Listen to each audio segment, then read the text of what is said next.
We go.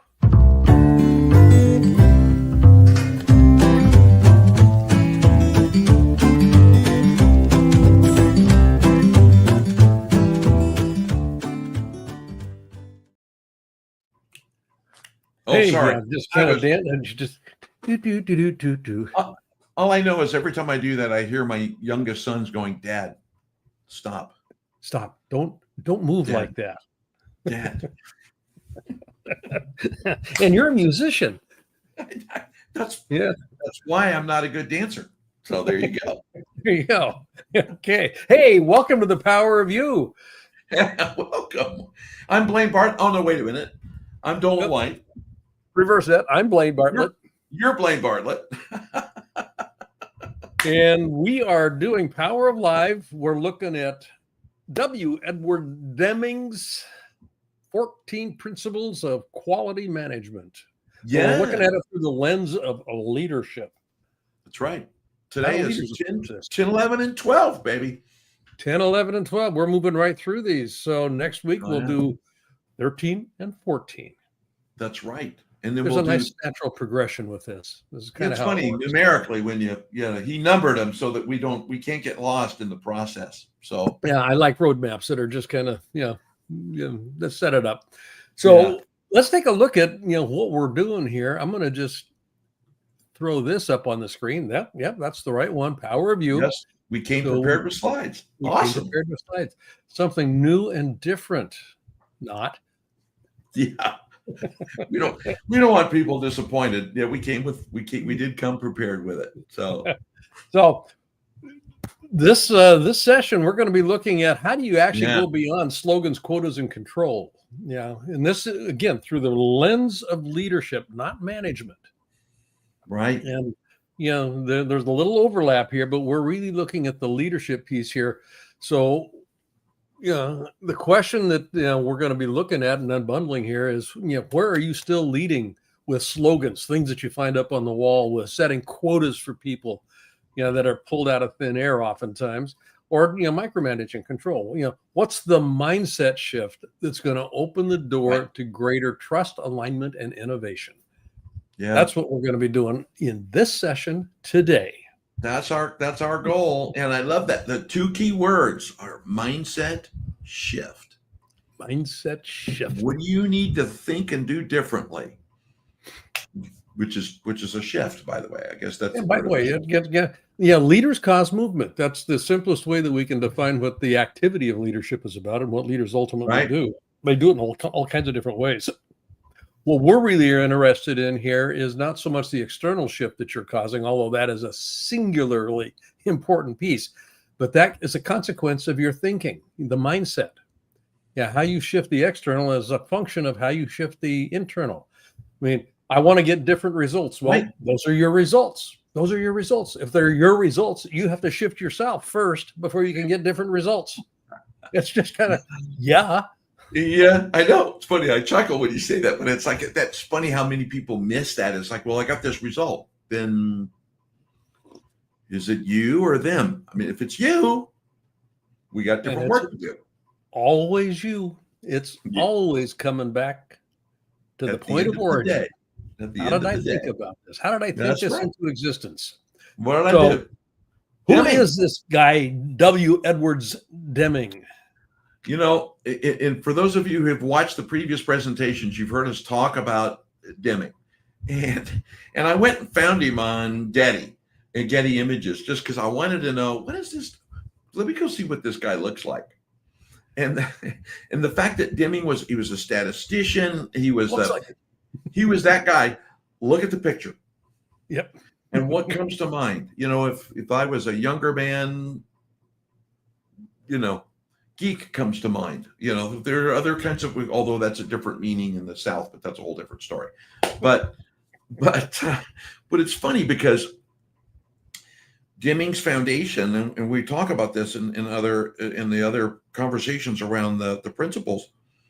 He laid the foundation for TQM, but that's cool. And we're talking about the 14 points of management. But just as a reminder, everybody, that foundation is what crafted Scrum. The foundation is what crafted ISO. the foundation is the ISO standards, is what crafted. He's the father of all of these, of a lot of these standards, even though there's not directly a attribution correlated to Mr. Deming, but that the things that we're talking about permeate and penetrate all of these different processes. So it's interesting to kind of have to look at this, and especially around when his focus was sustainable success. Yeah. You mentioned ISO. I've got a leadership program that I developed and that we actually deployed all over the world. Yeah. I ran it with Nokia, and when I brought it into Japan, and I was doing some work with the Japan Creative Education Association. Right. And everything that they offered had to have an ISO certification. And so we went through the hoops to get the leadership program that is now the basis of our leadership mindset mastermind. We got an ISO certification for that leadership program. In the Japan market. So we're still running that. As a matter of fact, I'm going to be heading back over there again this year to run the 35th version of that. Oh, that's exciting. That's very cool. But to your point, Deming's work permeates anything and everything to do with quality management. Yeah. Right. And we're looking through the lens here of leadership. So what's the mindset shift that has to occur that allows for total quality to be part of the way that you work towards sustainable success in life? And part of sustainable success has to do with developing the capacity to continuously start over. And one of the capacity pieces has to do with beginning to think differently about the quality of your product or service offering. How do you think differently about that? Because it's not a one and done. You don't measure quality at the end. It's very true. All through the process.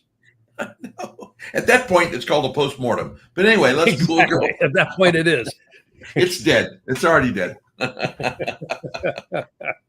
So these are the principles we're working on today. Eliminate slogans and targets for the workforce. Eliminate numerical quotas, which I saw that and I kind of went, oh, I bet you there's a bunch of people that will pucker up when you throw that out there. They just, what do you mean eliminate numerical quotas? We got to have quotas. Wow, that's where we're going. Remove barriers to pride and workmanship. And without, spending a lot of time, you guys have all read this by the time, we talk about this, but eliminate slogans, exhortations, and targets for the workforce. The next paragraph, which is such exhortations only create adversarial relationships. And you talk about this, Blaine, all the time about what is a business? What is a company? What is it? And a collection of people in relationship with everything, including slogans. Yeah, and it's right smack in the middle of that first sentence. Adversarial relationships as the bulk of the causes of low quality, low productivity belong to the system. And it just made me stop and take pause about the precarious nature of the fact that we are consistently in relationships, and there's an ebb and flow because a company because we are humans. It is a living, breathing organism. Your business may have a name and an address, but it is alive. So where we're going with this, and I love this piece here. Slogans, targets for the workforce, numerical quotas, all of these are, we put them up on the walls, and I remember Steve Ballmer jumping up and around on the stage, exhorting the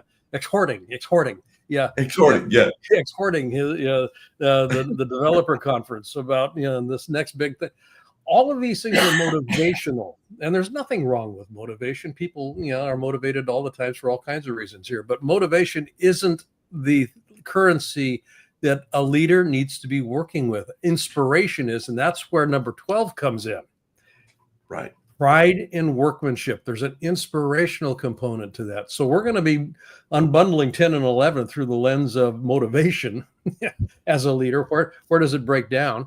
And also enhancing, number 12 here. Where can we actually begin to tap into inspiration, which is an internally driven process. Yeah. And you can't mandate inspiration. All you can do is invite it. Yeah. So we keep harping on leadership here. Here's the definition. We're going to go through this piece real quickly. Defining leadership. At the end of the day, it's an activity. Management is an activity. Leadership is an activity. The activity of leadership is about influencing others. And in the way we work, Doland and I work, all of the work that we do with our clients, we want to discourage command and control as the fallback default for how I interact with my people. Influencing, state of being. What happens when I walk in the room before I ever open my mouth? Because people either run for cover or they stand up and they listen and they pay attention and they move in. You get one or two, and it's a function of influencing before you opened your mouth. You want to influence in an effective way that allows for people to move towards you so that you can actually invite co-creation. Co-creation. My idea now becomes our idea. Transference from one mind to the other, from one heart to the other. Then we're going to be moving into uncharted territory. Leadership is an activity that generates change, causes uncertainty. It moves people into the unknown, and guaranteed you're going to have conflict. How do you coordinate? How do you coordinate your movement when people have strong preferences about how things are done? So this is what, the coordinated movement piece. There's a whole piece around masterful communication that comes into play here. And that's all in service of what we call the pursuit of a worthy ideal. And this is where the inspiration begins to actually raise its head up in a very interesting way. If you don't have a worthy ideal, and a 10% revenue increase is not a worthy ideal. Oh my! We want to improve quality by 7%. That's not a worthy ideal. It's kind of like This worthy ideal taps into people's soul.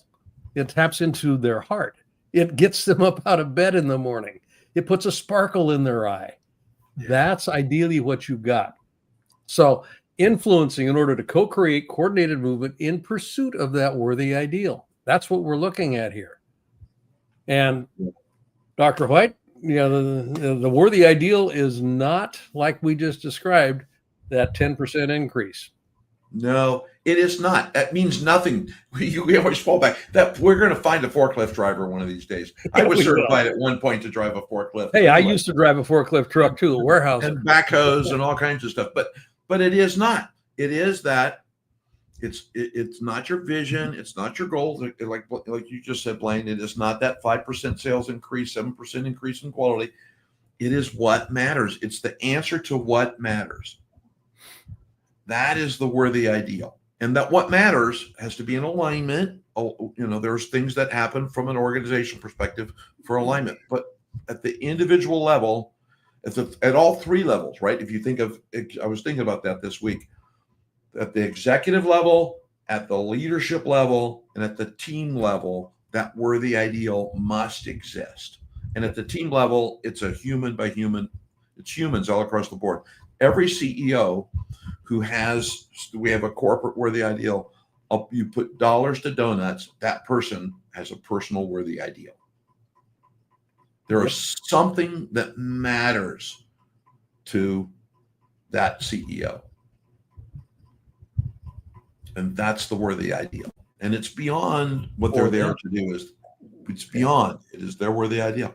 So so for the sake of what? And you hear us talk about that, and we visit this every time, because the missing piece, I think, a lot of times when people do this stuff, Blaine, is they set we got a goal. I'm gonna increase this from that, and we're gonna do it by this period of time, and it's alignment with our objective.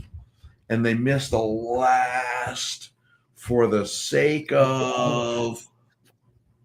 What does that do? Yeah. Right. For have do be, or be do have, or be have do. Do be do be do. Do be. And if anybody knows who did do be do, and you put it into the chat, I'll mail you $1. There you go. What? Okay. Hey, open the bank Other than account. Blaine. Other than Blaine, because he knows the answer to that question. Okay.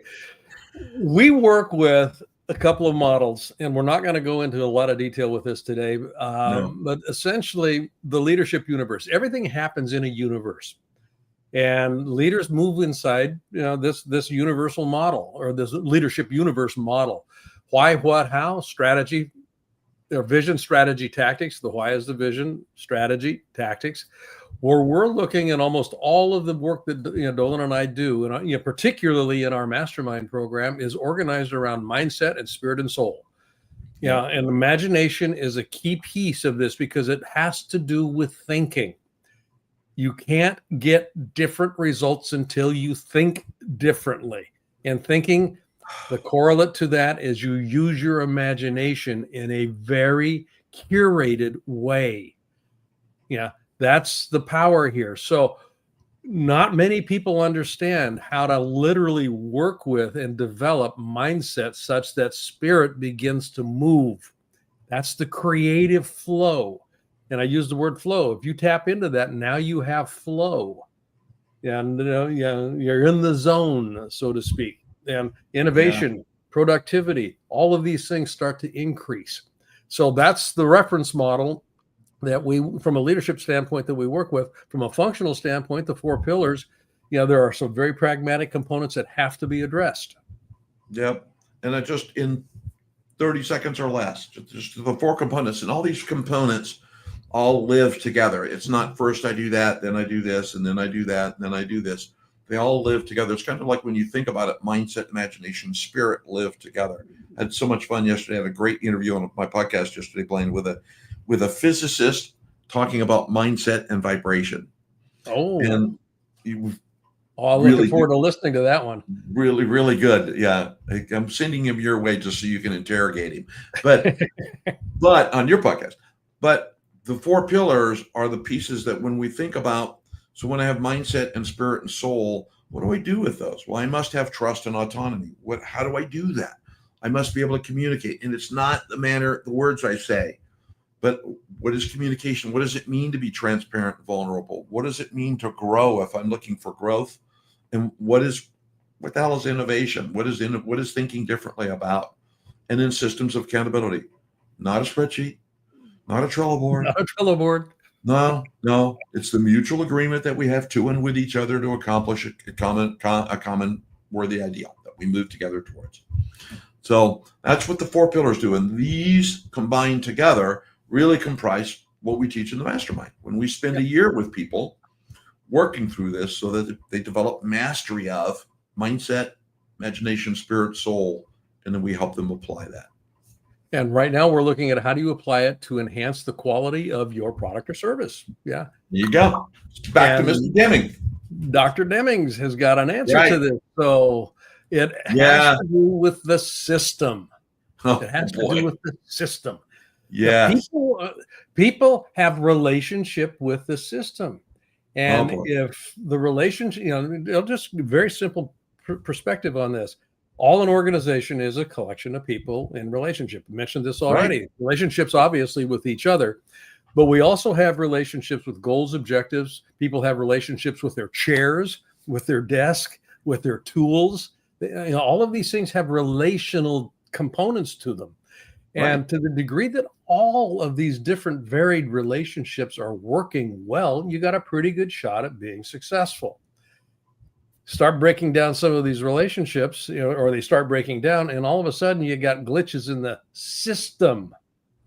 It's not a function of the people not being effective. It's the system isn't allowing for effectiveness because all of a sudden now attention is drawn towards that broken, quote unquote, relationship, and energy follows attention. So if you've got a bunch of broken elements in your system, things aren't working as well as they could. You're trying to fit round pegs into square holes. All of that stuff comes into play here. People's attention and their energy is not going to be devoted towards a quality delivery or the quality production of a service or product. Yeah. Right. And no amount of slogans or targets are going to make it happen. As a matter of fact, you'll just piss people off. Right. Especially, yeah, especially, I love that the word arbitrary targets. And almost all targets are arbitrary. It's a number. You pick a number. Pick a number. And it's that 10%. Why 10%? Because we did 10% last year. Why don't we do it again this year? Exactly. Yeah, boy. I wish I had, nickel every time I heard that statement. Well, we've done it before. Yep. Yeah. And that best gives practices. Best practices say 10% is the number we should target. Right. Well, I talked to best practices, and then the word will come to me about halfway through. The bubble just popped around that. But anyway, but I love it. Yeah, it's gone. But as you and then lasting through systematic change, not just empty words. The important thing, one of the things that maybe we'll pause for just a second to talk about this, because I love your insights, get you to share insights on this, is the key word change. Yes. The key word is change. Consistent, continual, intentional change. Things are going to change just as a matter of course. But you want to be intentional about the change, ideally. So this is where, you start paying attention to the system and the mindset that comes into play here. You'll hear people pushing back, going, well, we can't do that, or we've already done that. We tried it before. It didn't. You'll get all kinds of yeah buts.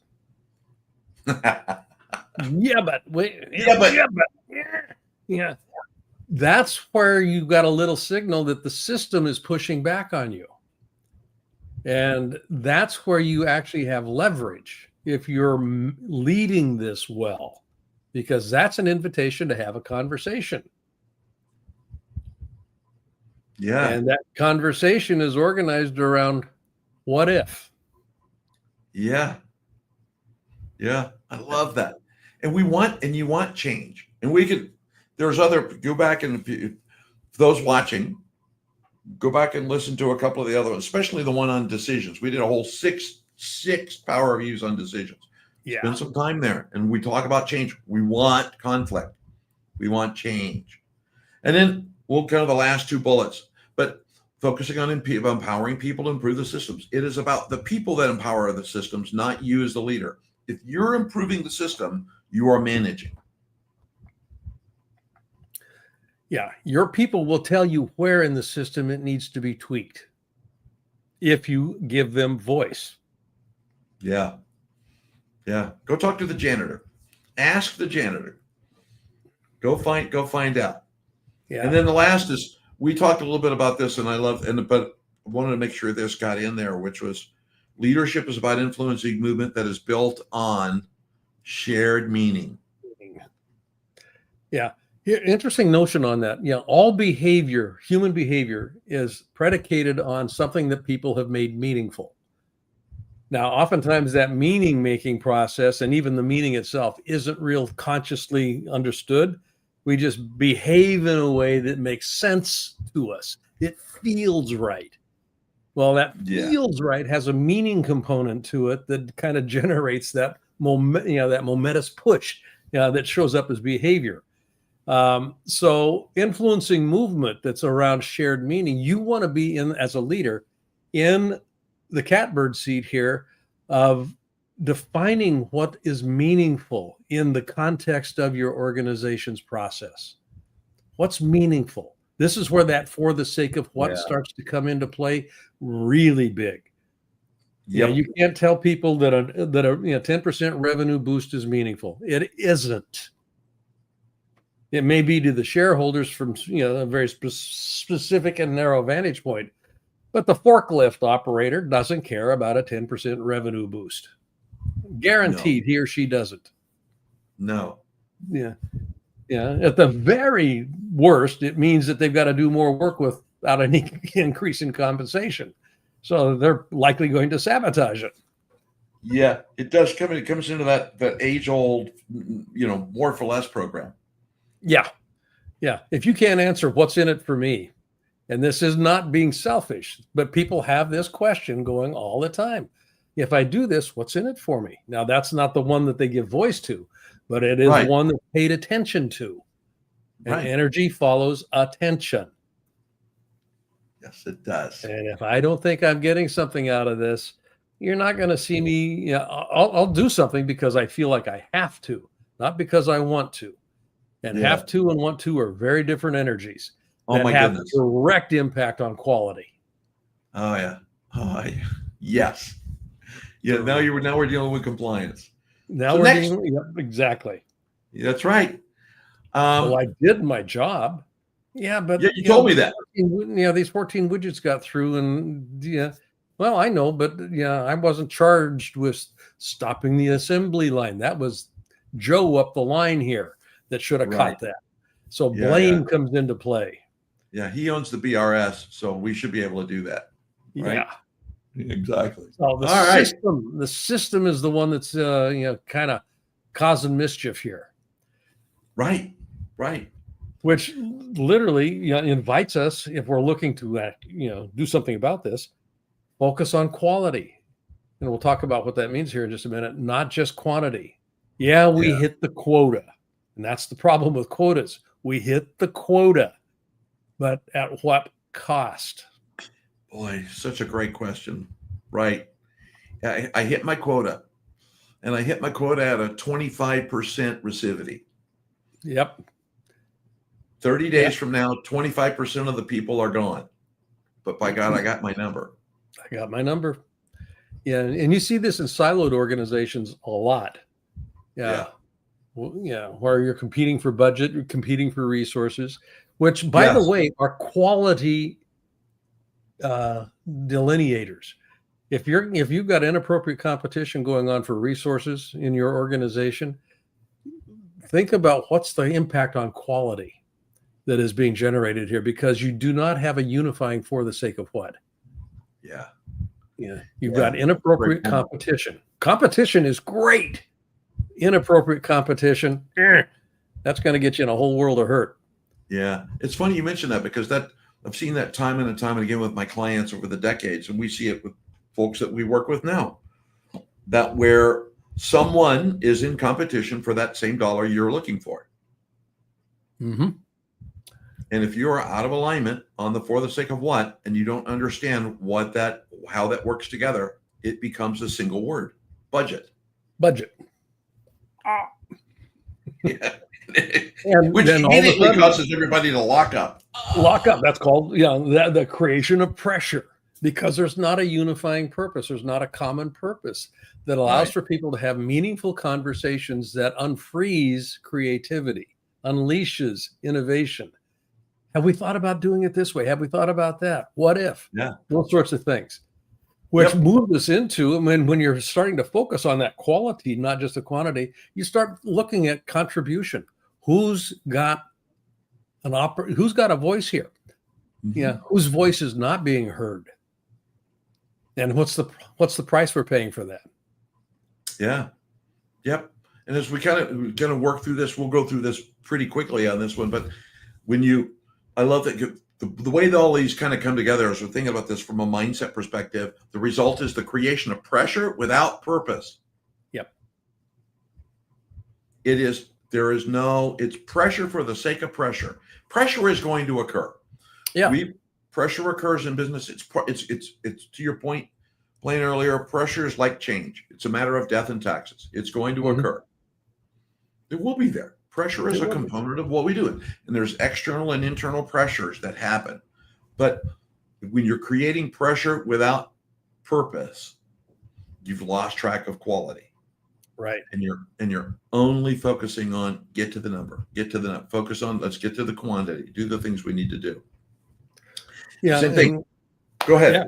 I was going to say, if quantity, if production, if quality is the focus, you lose the opportunity for learning and quality-driven improvement, because there's not enough time to actually sit back and go, wait a minute, we might be able to do. Oh, don't worry about that. We've just got to get our number. Yeah. Okay. Yeah. So you start, and this we'll end on this one here. Yeah, building systems that measure meaningful impact, not just volume. So when you're looking at the system that is producing your service or product, you start looking at what kind of impact does each phase, each step have on the total quality that's delivered at the end point. That's what we want to pay attention to, and what mindset inhibits having the most impact at that step, at that step, Yeah. at that step, at that step. And a lot of it is, well, that's not my job. Yeah, that's his or her job up the line. Oh boy. Yeah, they'll catch it down there. Those are mindset answers to the question, how could you be more impactful? Right. Yeah. It's funny because there is that, and a lot of times I think in organizations, that's a trap. That becomes a leadership trap that smells and tastes like management. I'm measuring numbers. Yep. I'm measuring quantity. I'm measuring rather than the impact. What is it that we're working towards? All right. Yeah. This is where inspiration comes in. The previous two, we were talking about, the trap of motivation, kind of the pitfall there. This is about, how do you get people to lean in? How do you create a sparkle in their eye? A spring in their step. I mean, go ahead and use another metaphor here, but environments where people bring them best selves to work. Yeah, and that literally shows up like, I can't wait to get here. Right. It's an environment. Yeah, when people aren't in that mind where they are inspired to show up, it's readily apparent. I've been speaking since like 5:30 this morning. Readily apparent. But it's funny because then nobody ever, when you think about, if you're an HR person or a CEO, wherever you are, we hire people in our teams, right? It's that collection of relationships, which means we got to have people. When we're hiring somebody, we never ever say when we're hiring somebody, I want to hire somebody who's just good enough. Yeah. But that's what we settle for. Right. Good enough's good. That's good. Good enough's good. Yeah. I'm kind of, if I could get to here, that'd be great, but this is fine. That's good. I'm good. This will get us over the hump. It won't get us to the promised land, but it'll get us over the hump. Yeah, exactly. And that's a system issue. So again, we go back to fix the system, not the people. The problem is with the system. The problem isn't with the people. If you have an environment that is set up for people to thrive in what they're doing, to bring their best selves to the process, they're going to give you ideas. They're going to give you more than what you thought was possible, because they're inspired to do it. Key words you just said there. Not that every now and then you say good key words, but one of the key words that just came out of that, which is funny, but you say that, Blaine, but it's when we think of give is a gift. And when somebody leans in and gives, that is their gift. And that doesn't mean you got to do it. It doesn't mean you got to go say, okay, I'm going to go, blah, blah, blah, blah, blah. But it is that gift. The fact that they're willing to lean in means that they are inspired and they're committed to that outcome, that they're there. And you've met that, we won't get into the second line was my point of humor. Inspiration eats motivation for lunch. But anyway. Yeah, and it does. I mean, it really does. Yeah. Far too often leaders and managers will focus on the slogans. The exhortation. Yeah. Charge that hill. We're number one. Yeah. That's got a short shelf life. Yeah. It's got a real short shelf life. Inspiration is lasting. Inspiration, when you tap into it, emotional engagement is the holy grail of leaders in every organization on this planet. How do we get our people emotionally engaged in what they're doing? So it moves us from compliance to commitment. And if we can get emotional engagement, by definition, you're going to have committed people doing things because they care about what they're doing, which is why the why connects people to a bigger picture. It's you tap into there for the sake of what is important about this, what matters here. And you can't tell them what matters. You have to ask them, You have to invite them. You have to create an environment where that question is surfaced, and there's time for people to cogitate on it, to actually explore it, to play with it, and go, oh, that's what this is about. Wow. Right. I want to be a part of that. I want to be a part of this, and I'm going to make sure that I'm going to take care of my home. This piece that I've got, this is mine. I'm going to make sure it's the best it could possibly be, because that's important. Yeah. Yep. Yeah. And then that last piece, recognize contribution through visible progress. Not constant oversight. That's the micromanaging pitch, the compliance piece. But it is that, and it's funny, I heard this, and I won't reveal who told me today, but I heard this in just passing about, and it's just a quick phone call this morning, in a Zoom call. Everything's a phone call to me, but anyway, it's the white hair. In a quick conversation this morning around kind of where this individual was, and one of the what came out of this person's mouth was, I don't feel valued. Yep. And because I don't feel valued, it's impacting this. And then there was a litany. There was like a list. It impacts all of these things. And at the end of the day, it's all here. This is the value. Yeah. And it's that part about we leaders need, we are egoic. No matter how hard we try, we are egoic. That's a part of who we are. Yeah. And that recognition, when people could, and sometimes you got to work hard to find it, but find it. Yeah. Recognize contribution. We can do a whole series, not a series, but we can do a whole Power of You session on the nature of gratitude, acknowledgement, and recognition. Love that. There's so much power. Yeah, because they are not the same thing. No, my goodness gracious. No. Yeah. And it doesn't cost anybody anything to do it well, to recognize, acknowledge, all of this stuff. And they are different, so there's different. Yeah. Stay tuned. Another Power of You. We'll come back to that. Okay. The trick is remembering we're going to do that. Then we get there. So symptoms. We're getting a pretty long list here. I know. Do the first one. You do the first one. Symptoms. If you're not paying attention to these, these three that we've just articulated, here are some symptoms that you will begin to see. And this is, kind of runs across the board anyway of all 14 of these principles. But you're going to see low morale, frustration with empty promises. Oh, yeah. That's an empty one. Frustration with empty promises. Teams, and this is the problem with slogans and exhortations. Teams see or hear slogans and they see targets that don't match reality. Yeah. Yeah, that leads to disengagement and cynicism. It's kind of like, this too shall pass. Yeah, management went away. They went to charm school and they got their their gift swag basket, and now they're trying to make us do shit. Oh yeah. Yeah. This too shall pass. I'll outlast them. Mm-hmm. And then one of my favorite acronyms you've used periodically, and I've now stolen, which is RIP, right? They're retired in place. I'll outlast them. Yep. I've seen people come and go. I'm just going to sit back down to my cubicle and do my shit. There we go. And all right, quantity over quality culture. We've already kind of talked. So I'm going to hit this one really quick. People rush to meet quotas or arbitrary metrics, cutting corners and sacrificing long-term results for short-term wins. The key thing with that is there's a symptom in your organization, and you'll see it in other places like turnover, client turnover, employee turnover, missed revenue targets, refund. There's all kinds of symptoms that occur there that are endemic. And I haven't used that word in a long time. Endemic.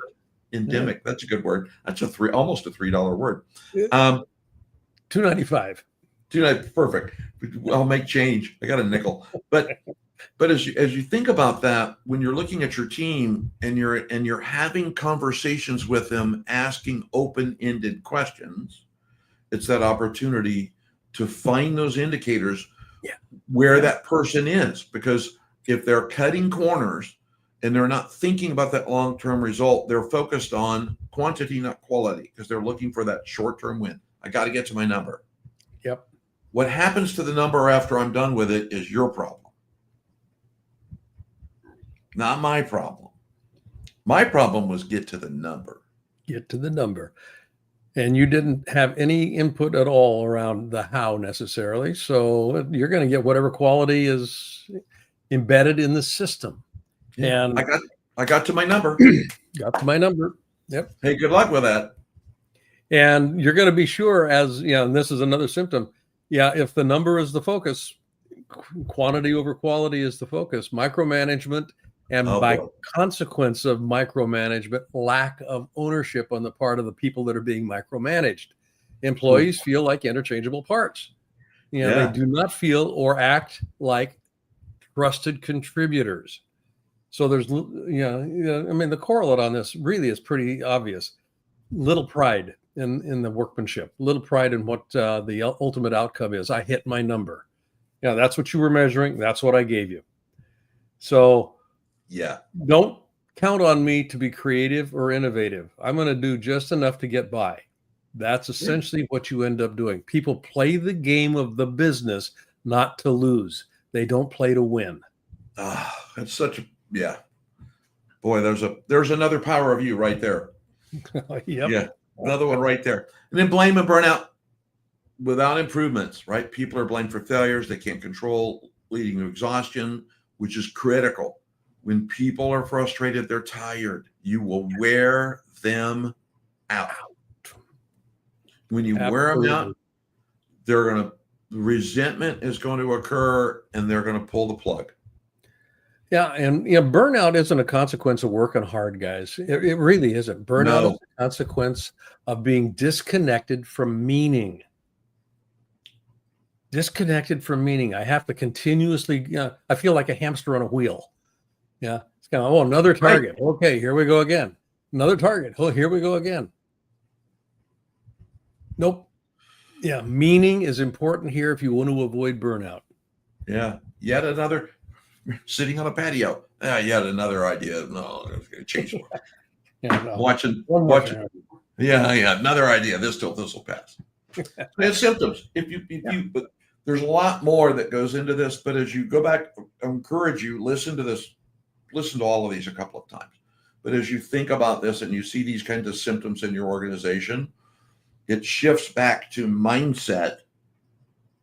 And those three pieces we talked about, mindset, imagination, and spirit, and then reflect that back. Don't reflect it outward. It is not them. It's not them. As the leader, reflect it back. What am I not doing that has created this symptom? And what muscles, not right or wrong, but what muscles do I need to flex? Doesn't mean I'm going to manage people, but what do I need to improve? Where do I need to focus so that I can help my people? That's what leadership is all about. It is. And, just taking a page from the Japanese TQM handbook here, Kaizen, the idea of continuous improvement. As a leader, if you are not looking for ways to continuously improve yourself, all bets are off, because how it is within is how it is without. So if you're not a student of yourself, you're not going to be in a position to be a student of your system. You're not going to be able to actually begin to organize things in a different fashion, because that's not what you do. That's not how you're being. You want to be